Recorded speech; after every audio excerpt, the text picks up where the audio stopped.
si je devais m'adresser à celle que j'étais avant, si tant est que j'en sois une complètement différente, mais je lui dirais vas-y, fais-le.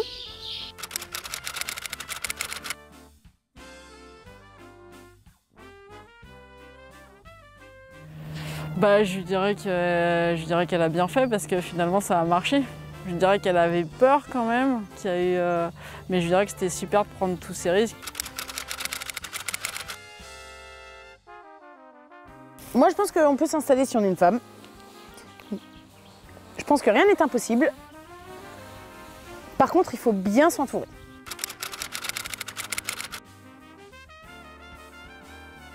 Si on sait ce qu'on veut faire, qu'on aime ce qu'on a envie de faire, le reste, ça y va tout seul.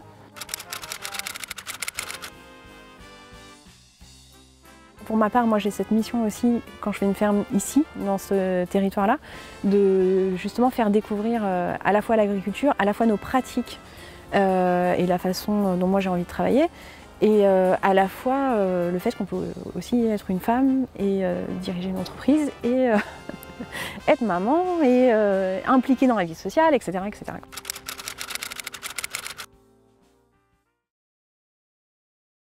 Alors, ce qui m'enthousiasme dans mon métier, c'est à peu près tout. Enfin là, si je fais un choix, c'est forcément réducteur. En fait, tout, je me sens bien, quoi. Je me sens juste à ma place, en fait. Voilà. Je suis comme une gamine quand je vois mes courges qui poussent, voir mes premiers fruits, ramasser mes premières courgettes, avoir la fierté de dire à mes enfants « Oh, regardez, c'est les premières tomates du jardin !» « Ah, les poivrons sont sortis, ah, les fleurs des courges !» etc. Ça, c'est ce qui m'enthousiasme, on va dire. Mais ce que j'aime beaucoup, c'est la complexité de ce métier. En fait, je trouve que ce métier, c'est un rassemblement, quoi. Il y a le lieu qui rassemble la vie privée, le travail, la sociabilité et tout ça. Il y a le fait que ce que tu fais, ça te mobilise toi entièrement, quoi, ton corps, ton esprit.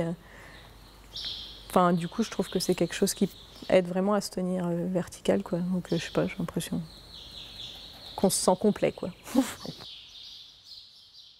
Donc moi, j'ai donné l'impulsion, je m'installe seule sur ce lieu puisque je suis en entreprise individuelle en nom propre. Cependant, la ferme a pu être construite grâce à l'aide de nombreuses personnes et porter une installation comme celle-ci, elle s'est faite vraiment grâce à des groupes de citoyens qui sont venus participer à des chantiers collectifs, comme pour la plantation des arbres, comme pour la construction du hangar et parfois aussi sur l'implantation des premiers légumes. J'ai eu la chance d'avoir un mari déjà installé et qui m'a permis de devenir conjointe collaboratrice et de pouvoir, en une petite année de temps, m'installer sur ma parcelle. Après le BPREA, j'ai travaillé 5 mois en salariat sur cette ferme. Donc c'est Boris, le maraîcher, qui était installé ici, avec qui je vais m'associer, qui travaillait là. Ensuite, on est passé en couveuse et maintenant, on va être associés. Donc en fait, ça a vraiment été progressif. Le fait de travailler ensemble et de voir que ça marchait, ça s'est mis en route tout seul, quoi. Depuis 2015, je me suis dit que j'avais envie d'avoir une vie plus rurale parce que pour mon activité professionnelle, j'étais en ville. J'ai rencontré Samuel qui est le fils de Jean-Yves, propriétaire de cette ferme. Et on a évoqué l'idée de s'installer ensemble et tout ça. Puis vraiment, à un moment, mon travail m'est devenu psychologiquement impossible. C'est pas la ferme de mes rêves, mais elle m'a permis de changer de vie tout de suite et de répondre à cette urgence personnelle, quoi. Moi, je suis pas une agricultrice téléchargée. Moi, ça me coule dans les veines depuis ma naissance. Donc, je me suis installée en 2000 avec 7 vaches laitières. Je me suis lancée à monter l'atelier lait. Donc, il a fallu que... Et là, ça a été le commencement pas des emmerdes, mais bienvenue en tant que femme. Je suis passée d'une situation où je vivais seule. J'étais complètement autonome dans mon travail, j'étais autonome financièrement, etc. À une situation où j'étais dépendante de mon compagnon pour tout. J'avais vraiment 3 enfants en bas âge au départ de tout ce parcours, quoi. Donc ça a été aussi long avec le fait qu'il y a des moments de la maternité où tu n'es pas disponible pour t'occuper de ton projet. Je ne pouvais pas m'éloigner de ma famille pendant de longues périodes, etc. Donc Il y a le fait de choisir ses stages en fonction de ce qui est proposé dans un périmètre donné aussi. Après, ce qui est certain, c'est que moi, j'ai pu développer ce projet que grâce à l'aide de mon mari, et parce qu'il a été soutien et que lui, du coup, quelque part, il a sacrifié autre chose pour que moi, je puisse développer ce projet-là. Alors moi, je suis une maman très maman poule, je couvre beaucoup mes enfants et donc c'est vrai que certains jours, c'est plus compliqué que d'autres de les voir déjà couchés quand je rentre, de les voir qu'une heure le matin. C'est quelque chose que j'avais pris en compte, mais pas à ce point-là. Donc je m'étais dit qu'en effet, avec le projet agricole, je pourrais peut-être avoir les enfants sur la ferme et gérer plus facilement la vie de famille avec l'activité professionnelle. Or, pendant le confinement, je me suis bien rendu compte qu'avoir les enfants tout le temps à la ferme, c'était quand même très compliqué pour travailler. Quand je suis arrivée, je me suis un peu pris dans la terrine que, en fait, le fait qu'il n'y ait pas de disjonction spatio-temporelle sur la famille et le travail, ça faisait que tu faisais la vaisselle, tu faisais les courses, tu faisais le ménage, pendant que l'homme était occupé à travailler à des choses très sérieuses. C'est une chose auquel Samuel il est assez attentif et il n'y a aucune des revendications ou des besoins que je lui témoignais, tout ça qui n'y aide. Et donc aujourd'hui c'est davantage équilibré, à la fois parce que lui il a changé de positionnement, mais parce que moi aussi j'ai changé de positionnement, quoi. Je pense que je fais plus de double journée qu'avant. Tout ce qui est vacances, tout ce qui est courses, je fais pour 15 jours, je suis plutôt très organisée là-dessus. Et en fait, je ne laisse pas beaucoup de place à mon mari pour l'organisation. Sur les questions d'organisation familiale, oui, on rebat les cartes, on négocie. Faut penser qu'on est aussi un métier saisonnier, donc là c'est une période où on est peut-être moins disponible, mais que voilà, l'hiver où je sais que je serai plus à la maison. Faire une reconversion de paysanne, ça bouleverse un peu la vie personnelle, c'est certain. Après, on va dire que comme je suis contente de faire ce que je fais, j'ai pas l'impression d'être en déséquilibre. Je me suis préservée à un moment pour faire l'activité que j'ai envie. Et du coup, c'est plutôt une construction d'un nouvel équilibre que vraiment un bouleversement où j'ai l'impression que rien se passe. Et l'hiver, c'est aussi plus calme. Donc je suis aussi contente l'hiver de récupérer des soirées et tout ça. Mes dernières vacances, c'est le jour de mes 30 ans, ils m'ont payé un voyage pour aller au Canada. Vous êtes parti au Canada ? Je suis partie au Canada 15 jours. Mais c'est les seules vacances que j'ai prises depuis... Puis les vacances, excusez-moi l'expression, je m'emmerde. Au bout de 3 jours, je tourne en rond, faut que je rentre. Je m'étais investie dans 2 associations l'année dernière et j'ai tout arrêté cette année. Parce qu'en fait, c'était le faire sans le faire. Et moi, quand je fais quelque chose, je préfère bien le faire ou pas le faire.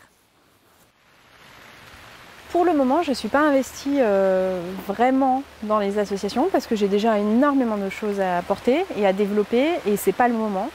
Par contre, il y a une association locale sur le circuit court qui est en train de se mettre en place et c'est une dynamique à laquelle je participe.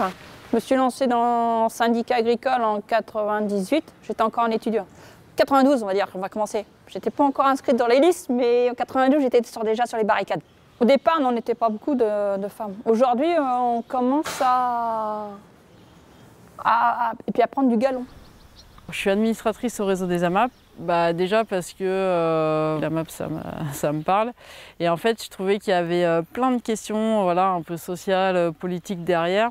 Et d'y réfléchir avec un peu plus de distance, ça me plaisait bien, quoi. Et puis la co-construction amapien paysan, je trouvais ça chouette. Moi j'ai en grande partie commencé à transformer la plaine ici, donc c'est une plaine où il y a des chemins de randonnée, donc les gens y passent et du coup ils voient que la ferme se transforme. J'ai ouvert, je tiens un marché, une vente tous les mercredis et les samedis après-midi, du coup ça ramène du monde, les gens ils découvrent la ferme. Ils voient qu'il y a des choses qui se passent et tout ça, donc les gens du hameau sont super contents et du village aussi et tout ça. Et donc ça a fait, ça a sorti la ferme de sa bulle, quoi. Et là, quand on commence à travailler, qu'on voit sortir les premiers légumes, qu'on livre déjà les AMAP et qu'on développe encore une troisième AMAP, etc., bah oui, il y a une grande fierté. C'est vraiment génial chaque semaine d'arriver avec des légumes et d'avoir des gens voilà, qui sont là derrière vous, qui vous posent des questions. Et du coup, ça donne confiance en soi. Et c'est bon, voilà, au niveau économique, tout ce qu'on veut, c'est un système pérenne. Et en plus, ça fait que parfois, quand on a des petits doutes, bah, on a un groupe derrière nous. Et du coup, on passe le cap et on se dit que ça va aller. Et puis au final, ça va, quoi. On est super soutenus en tant que femmes. Les AMAPiens sont hyper preneurs des femmes. Pour les AMAP, c'est bien d'être une femme. Pour le chant, certains jours, je me rends compte que je manque de force. Par exemple, moi je mets de la bâche tissée dans mon champ. Un rouleau de bâche tissée, c'est 64 kg. Moi physiquement j'en fais 54, donc ça fait déjà 10 kg de plus que moi. Donc quand je veux le porter, c'est vraiment lourd. Il faut poser la force et se servir d'autre chose parce qu'en fait, tout faire par la force, avec les animaux ça marche absolument pas, avec les plantes ça marche absolument pas. Du coup, il faut trouver d'autres façons de faire. Par exemple, si on utilise des outils type herse rotative et compagnie, c'est très lourd à atteler, ça fait un bruit pas possible. Donc soit on peut se dire, je sais pas, on est une femme, je vais en prendre un plus petit, soit on peut se dire, je vais construire un itinéraire technique totalement différent et j'aurais pas besoin de passer la herse rotative, quoi. Nous, on essaye d'auto-construire en fait des outils, on est dans cette démarche. Donc on s'est formé vraiment grâce à l'atelier paysan. Moi, j'avais jamais soudé, jamais meulé avant. Donc c'est vraiment en fait en allant à des formations que ça s'est fait. Aujourd'hui, on a quand même du matériel qui commence à vraiment à être beaucoup plus confortable, on va dire, et qui nous aide quand même pas mal dans la gestion de travail. Mais c'est pas encore, je vois, rien que monter dans un tracteur, ils oublient que la femme, elle a les jambes courtes. Vous avez des marches, il faut bientôt un escalator pour y accéder. Quand je suis dans le tracteur et que j'attelle, moi je peux pas voir le troisième point en me retournant comme ça. Donc je peux pas avoir les pieds sur les pédales et en même temps regarder le troisième point, donc il faut que je me lève et que truc. Mais ça je peux pas l'adapter, ou alors il faudrait que je reconstruise un John Deere et voilà. Donc c'est plutôt moi qui me suis adaptée aux machines. Voilà. Quand j'allais livrer en coopérative, je voyais bien que mes collègues, elle va mettre combien de temps, je les voyais bien, avec leur montre, elle va mettre combien de temps à reculer la remorque dans le silo. Sauf que des fois, c'était moi qui reculais leur remorque, parce qu'ils n'étaient pas foutus de reculer leur remorque. En tant que femme, il faut prouver 4 fois plus qu'un homme. Moi, j'ai trouvé que le fait d'être une femme, c'était plutôt, ça engageait plutôt les gens à bien expliquer, qu'il n'y a peut-être pas ce rapport frontal en fait entre deux hommes où il faut qu'il y en ait un qui avance plus vite que l'autre. En fait, c'est comme si on attendait moins de choses de moi, du coup, je pouvais y aller à fond, quoi. Je pouvais faire toutes les conneries du monde, ça n'avait pas vraiment d'importance, quoi. Je devrais pouvoir dire comme n'importe quelle personne, en fait, ouais, je me débrouille, tu vois. Mais j'ai l'impression que moi, face à quelqu'un qui m'a jamais vu travailler ou que je connais pas de ça, il faut pas que je lui dise je me débrouille. Parce qu'une meuf qui se débrouille, c'est encore moins qu'un mec qui se débrouille, donc c'est quoi? Là, en ce moment, j'ai un ami qui passe régulièrement donner un coup de main. Bien, les gens vont s'adresser peut-être plus spontanément à lui et sont surpris un peu de voir une femme à la tête de l'entreprise agricole. Moi, j'ai pas l'impression que les gens s'adressent plus à Boris qu'à moi. J'ai l'impression que ça dépend qui est là, qui est libre à ce moment-là, et c'est tout, quoi. J'ai l'impression que les voisins, ils ont toujours pas intégré que j'étais agricultrice parce que, en fait, les fois, et ça fait 3 ans, mais les fois où ils me font des remarques sur mon travail, c'est pour me dire que je suis en train de jouer à la dinette, quoi. Donc, soit ils passent, ils me voient semer mes 450 mètres carrés de haricots et ils me disent c'est journée jardinage. Ou alors, quand je suis en train de changer les dents de la coupe de la moisse-batte et que je suis avec la clé à choc, un burin, machin, qui me disent on joue au mécanicien. Ça fait 2 ans que je fais les grandes cultures à temps plein et que tout le monde a l'impression que je joue au, je sais pas, à chat, tu vois. Et du coup, je me suis dit, je développe mes activités et puis des choses qui me plaisent vraiment. Et donc ça, c'est aussi un conseil pour les femmes qui s'installent soit dans l'ombre d'un homme ou en compagnonnage d'un homme ou d'autres activités.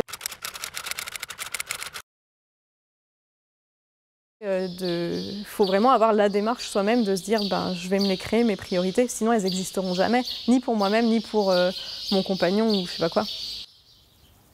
Si j'ai un conseil à donner à une paysanne qui veut s'installer, c'est de ne pas être seule. Il faut trouver une personne, ou plusieurs d'ailleurs, avec qui on a un projet commun. Par contre, il faut avoir à la base la même vision de l'entreprise, sinon c'est sûr ça va être compliqué. Il faut arriver en codécision et faire ça à plusieurs, quoi.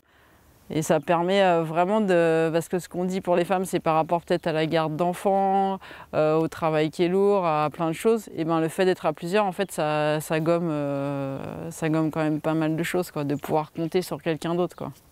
Si j'avais un conseil pour les porteuses de projets à l'installation, ce serait celui de bien s'informer, bien se former ensuite et bien s'entourer. Voilà.